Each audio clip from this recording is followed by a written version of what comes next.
শব্দচয়নের মাধ্যমে কারো ধর্মের উপর আঘাত আসুক, আমার ইমান, আমার তাহজিব তামাদ্দুনের উপর আঘাত করুক, এটাকেও আমরা সাপোর্ট করতে পারি না। যে ভাষায় তিনি কথা বলেছেন, এই ভাষায় তিনি কথা বলতে পারেন না। এই যে আমাদের ধর্মবর্ণনা বা তার এই উস্কানিমূলক বক্তব্য, এটার পরে রাষ্ট্রের দায়িত্ব ছিল এর সমাধান করা। রাষ্ট্র যখন ব্যবস্থা গ্রহণ করছে না, তখন তাহলে জনতা কিন্তু বাধ্য হয়ে এই পরিস্থিতি সৃষ্টি করছে। দেশের নাম্বার 1 ট্রেডিং অ্যাপ নিফটি ফার্স্টে পাচ্ছেন ট্রেডিং এর সব সুবিধা, dual exchange access, company analysis, portfolio তৈরি করা সহ আরো অনেক ইউনিক ফিচারের সাথে ট্রেড করতে ডাউনলোড করুন এক্ষুনি। এই জায়গাটাতে বাউলদের যে বিষয়টা এখানে আছে, আসলে বাউলরা তো আমাদের সমাজে নতুন এমন না, এটা পুরানো দিক থেকে আমাদের দেশে আছে বা অনেক আগের থেকেই তাদের অবস্থানটা এখানে।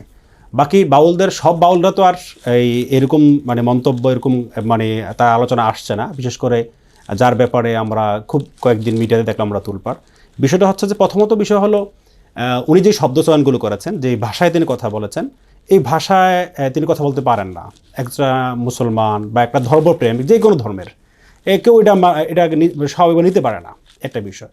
এই জায়গাটাতে সমস্যা যে জায়গা হয়েছে সেটা হলো আমাদের এই যে সংকটটা, এই যে আমাদের ধর্মবর্ণনা বা তার এই উস্কানিমূলক বক্তব্য, এটার পরে রাষ্ট্রের দায়িত্ব ছিল এর সমাধান করা।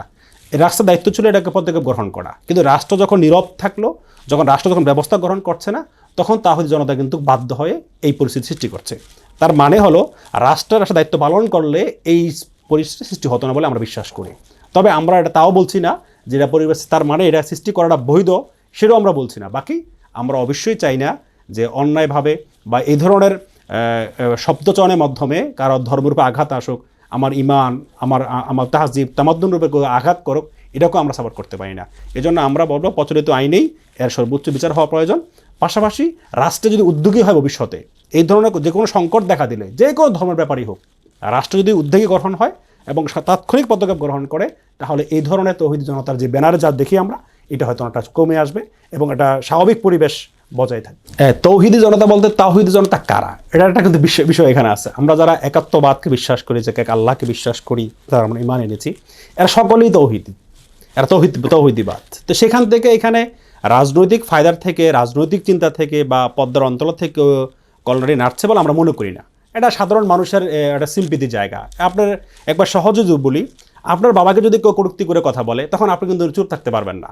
আমরা দেখেছি বিগত দিনে শেখ মুজিবুর রহমান, জিয়াউর রহমানকে নিয়ে কটূক্তি করার পরে রাষ্ট্রের উপর থেকে কিন্তু সর্বোচ্চ আইন প্রয়োগ করা হয়েছে, শাস্তি প্রয়োগ করা হয়েছে, জেল জুলুম নির্যাতন হয়েছে। কিন্তু সেখানে আমার ইমান, আমার আমল, আখলাক, আমার আদর্শ যা আল্লাহ এবং রসুলের, সেই ব্যাপারে যখন কটূক্তি হয় তখন তো আমরা নীরব থাকি, যার কারণেই তৌহিদ জনতা ফেসে উঠে এখানে।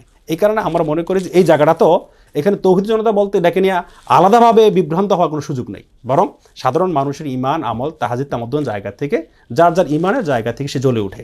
ইমাম খতিব বা চিহ্নিত করতে গেলে আপনি খুব বেশিটা পাবেন না, সাধারণ মানুষকে দেখবেন এখানে ফুটে উঠছে। আর এখানে ইমানের যার উপরে যার ইমান আছে, যার ইমানের তেজ আছে, সে ব্যক্তি কখনই নীরব থাকতে পারে না এই জায়গাগুলোতে। এটি সেন্সিটিভ জায়গা।